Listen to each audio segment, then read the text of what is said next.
अब हम डिस्कस करते हैं हमारे एक्सरसाइज नंबर 1.1 का question number 5. So in question number 5 it is written that use Euclid's division lemma to show that the cube of any positive integer is of the form 9m 9m plus 1 और 9m plus 8. तो यहाँ पर आपको बताना है कि कोई भी नेचुरल नंबर अगर आप लेते हैं एनी पॉजिटिव इंटीजर तो उसका जो क्यूब होता है वो 9m या फिर 9m plus 1 या फिर 9m plus 8 के फॉर्म में लिखा जा सकता है. पहले तो ये क्वेश्चन समझते हैं क्योंकि बहुत सारे बच्चों को ये क्वेश्चन समझ में नहीं आता है. So let's start understanding this question. मैं आपको इस क्वेश्चन में दो ऐसी बातें बताऊंगा जो आपको कोई और नहीं बताने वाला. सो प्लीज इस वीडियो को ध्यान से देखिएगा क्योंकि ये क्वेश्चन बहुत इंपॉर्टेंट है. तो स्टूडेंट्स पहले हम समझेंगे कि इस क्वेश्चन में कहा क्या गया है. क्वेश्चन में कहा गया है show that the cube of every positive integer. Every positive integer का मतलब होता है हर नेचुरल नंबर. सो हर नेचुरल नंबर का जो क्यूब है उसको हम लिख सकते हैं 9m 9m plus 1 या 9m plus 8 के फॉर्म में. सो यहाँ पर मैंने कुछ नेचुरल नंबर्स लिए हुए हैं. You can see some of the natural numbers. मैंने 1 से लेकर 10 तक लिए हुए हैं. आपको जो नेचुरल नंबर लेना है वो ले लें और फिर मैंने बाजू में उनका क्यूब लिखा हुआ है. सो 1 का क्यूब 1 होता है, 2 का क्यूब 8 होता है एंड यू कैन सी बाकी नंबर्स का क्यूब भी उनके सामने लिखा हुआ है. अब मैं इस क्यूब को जो भी क्यूब की वैल्यू आई है उसको 9 से डिवाइड करने वाला हूं बिकॉज क्वेश्चन में कहा गया है 9m 9m plus 1 और 9m plus 8 के बारे में.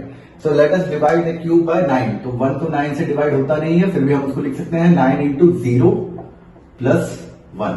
ऐसे करके हम 1 को लिख सकते हैं, 8 को हम लिख सकते हैं 9 into 0 plus 8. 27 को अगर 9 से डिवाइड करेंगे तो 3 टाइम्स पे जाएगा. 64 9 into 64 करेंगे तो 9 into 7 9 7 से 63 होता है प्लस 1. 125 9 into 1 टाइम पे 9 जाएगा. 35 मतलब 27 3 टाइम्स पे. सो 9 into 13. सो 9 into 13 प्लस 8 के फॉर्म में आएगा ये. 216 9 से डिवाइड हो जाएगा बिकॉज 2 plus 1 plus 6 9 होता है तो 9 से डिवाइड हो जाएगा. सो 9 के टेबल में ये जाएगा 20 and 3 6 4. सो 24 टाइम्स पे 343 को हम लिख सकते हैं 9 into 34 जाता है 3 टाइम्स पे 27 के साथ. सो बचता है हमारे पास 73 तो नहीं होता, 72 होता है 8 टाइम्स पे. सो हियर इट विल बी 38.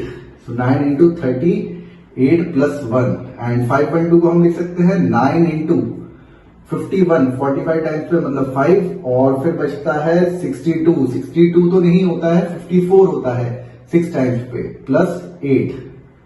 729 को हम लिख सकते हैं 9 into 81 और 9 के से जब 1000 को डिवाइड करेंगे तो ये आएगा 9 1 टाइम पे 1 टाइम पे 1 टाइम पे प्लस 1. सो आप देख सकते हैं मैंने जितने भी नेचुरल नंबर्स लिए थे उनके क्यूब्स को जब भी 9 से डिवाइड किया है तो मेरे को जो क्यूब मिल रहे हैं वो किस फॉर्म में मिल रहे हैं. सो this is of the form 9m plus 1. This is of the form 9m plus 8. This is of the form 9m.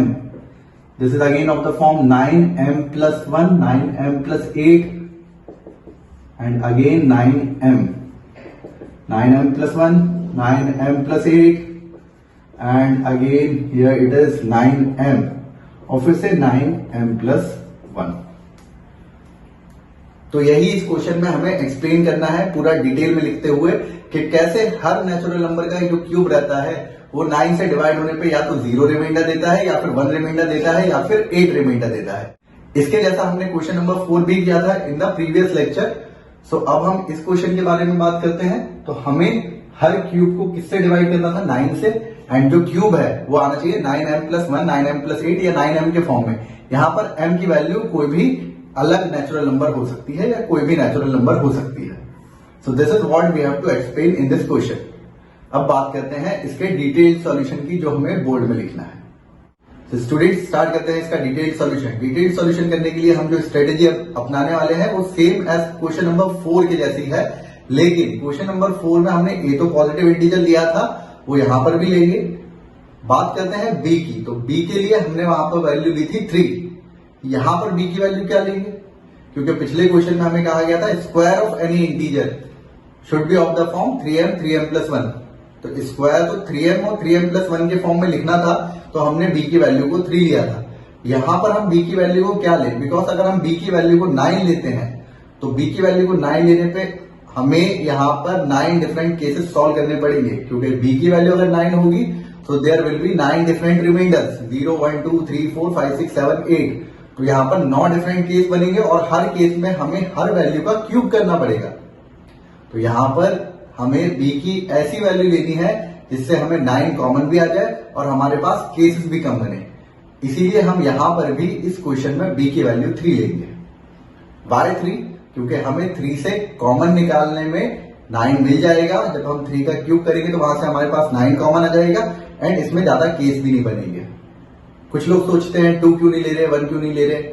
2 और 1 में से इनमें से हमें 9 कॉमन नहीं मिल पाएगा। 6 लेंगे तो फिर से केसेस बढ़ जाएंगे।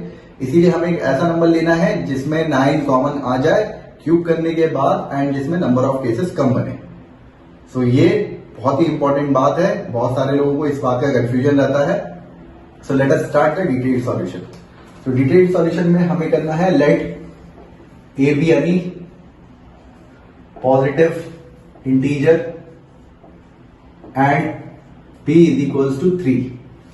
तो क्वेश्चन में भले ही हमें कहा गया है 9m 9m+1 और 9m+8 के फॉर्म में लिखना है, लेकिन हम b की वैल्यू को सिर्फ 3 ले रहे हैं क्योंकि 3 से हमको 9 कॉमन मिल जाएगा क्यूब करने के बाद। Now by Euclid's division lemma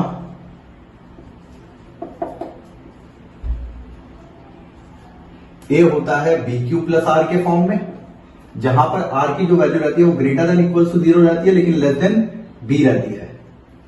so we can write A is equals to B की वैल्यू रखते हैं यहां पर 3Q प्लस आर, और ये जो आर की वैल्यूज होंगी वो क्या होंगी? अगर आपने बी की वैल्यू को 3 लिया है तो आर की वैल्यू जो रहेगी वो 0 से स्टार्ट होगी लेकिन 3 से कम रहेगी।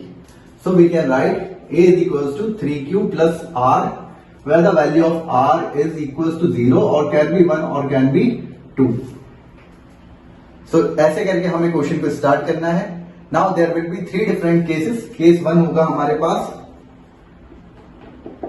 when r is equals to 0. So a की वैल्यू हो जाएगी 3Q plus 0, a की वैल्यू हो जाएगी 3Q.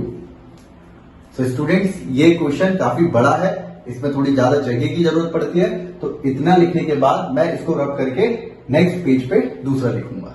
तो केस 1 की बात कर रहे थे। केस 1 के लिए हमने जो स्टार्टिंग करी थी वो ऐसी थी। केस 1 में हमने लिया हुआ है a is equals to 3Q plus R की जगह पे रखा हुआ है 0। केस 1 था when r is equals to 0। So a की वैल्यू हो गई है 3Q प्लस 0, that means a is equals to 3Q। So ये रहा हमारा पॉजिटिव इंटीजर 3Q के फॉर्म में। अब हमें क्वेश्चन में कहा गया है prove that the cube of any positive integer, तो हमें इसका क्यूब करना पड़ेगा। सो क्यूबिंग बोथ साइड्स। सो हम a का क्यूब करते हैं और यहां पर भी 3Q का होल क्यूब करते हैं। कुछ लोग इसको लिखते हैं 3Q का क्यूब, ये गलत है बच्चों, ये और ये काफी ज्यादा अलग है, दोनों ही वैल्यूज में बहुत डिफरेंस है। तो आपको जब क्यूबिंग करते हैं तो आपको ब्रैकेट्स का यूज जरूर करना है। सो ब्रैकेट यूज करना मस्ट है। सो इसको मैं हटा देता हूं। तो हमारे पास आ गया है a cube is equals to 3Q का cube, a cube is equals to 3 का क्यूब होता है 27 Q cube. a cube is equals to क्या कॉमन लेना था हमें, किस फॉर्म में एक्सप्रेस करना था, 9m या फिर 9m+1 या फिर 9m+8। तो यहां से 9 कॉमन लेते हैं, ये आ जाएगा 3Q cube. Therefore we can write a cube is equals to 9m के फॉर्म में एक्सप्रेस हो गया है, where m is equals to 3Q का क्यूब। तो स्टूडेंट्स ये रहा हमारा फर्स्ट केस। फर्स्ट केस में हमने रिमाइंडर को लिया था 0 एंड जब हमने a की वैल्यू निकाली है 3Q करके, तो हमने जब उसका क्यूब किया तो वहां से हमें 9m मिल गया है। सो कोई भी ऐसा नंबर है जो 3 के टेबल में कंप्लीटली डिविजिबल हो जाता है, उसका जब भी क्यूब करेंगे तो वो 9 से भी कंप्लीटली डिविजिबल हो जाएगा। Talking about case 2, so in case 2 we will take the value of r as 1। So हमारे पास a की वैल्यू हो जाएगी a will be equals to 3Q plus 1। तो जो पॉजिटिव इंटीजर आएगा वो आएगा 3Q प्लस 1 के फॉर्म में। Now again we will cube both sides, cubing both sides. तो यहां पर हम क्यूब कर रहे हैं, इसको हम लिखेंगे a का क्यूब, और यहां पर जब क्यूब करेंगे तो अगेन ब्रैकेट का यूज करेंगे 3Q प्लस 1 का होल क्यूब। इसको एक्सपेंड करने के लिए हम लोग यूज करेंगे आइडेंटिटी का a plus B whole cube. a plus B की आइडेंटिटी होती है a cube plus 3a square b plus 3ab square plus B cube. So A plus B whole cube को एक्सपेंड करने के लिए आइडेंटिटी आपके सामने लिखी हुई है, आपने 9th क्लास में पढ़ी हुई है ये आइडेंटिटी। अगर आपको याद नहीं है तो आप यहां से देख के इसको फॉलो कर सकते हैं। So we can write A cube is equals to, पहले वाले टर्म को हम लिखेंगे उसका क्यूब करके लिखेंगे 3 का क्यूब प्लस 3 पहले वाले का स्क्वायर, दूसरे को अकेला लिखना है, पहले वाले का स्क्वायर करेंगे, दूसरे वाले टर्म को अकेला लिख देंगे प्लस 3 पहले वाले टर्म को सिर्फ 1 पावर के साथ लिखना है, दूसरे वाले टर्म की पावर में हमको स्क्वायर लगाना है and next we will write 1 का क्यूब। तो यहां पर आप देख सकते हैं मैंने ब्रैकेट का यूज किया है, मैंने 1 पे क्यूब नहीं लगाया क्योंकि 1 का क्यूब भी 1 होता है, इसीलिए वहां पर ब्रैकेट लगाने की जरूरत नहीं है। अगर आप चाहें तो लगा लें, बाकी उसमें लगाने की जरूरत नहीं है। Now what is the cube of 3? तो ये हो जाएगा 27 क्यूब प्लस 3 इंटू 3 का स्क्वायर होता है 9 Q square into 1 plus 3 into 3 Q into 1 का स्क्वायर होता है 1 प्लस 1 क्यूब को हम लिख सकते हैं 1। नेक्स्ट स्टेप में हम इसको लिख सकते हैं 27 क्यू प्लस 3 9 का 27 क्यू स्क्वायर प्लस 3 3 का 9 क्यू प्लस 1। यहां पर हमें ए क्यूब की ये वैल्यू मिल रही है जो हमने क्यूब करा है। हमें ए क्यूब को एक्सप्रेस करना था, किसी भी नंबर के क्यूब को या तो 9m के फॉर्म में एक्सप्रेस करना था या फिर 9m प्लस 1 या फिर 9m प्लस 8 के फॉर्म में एक्सप्रेस करना था।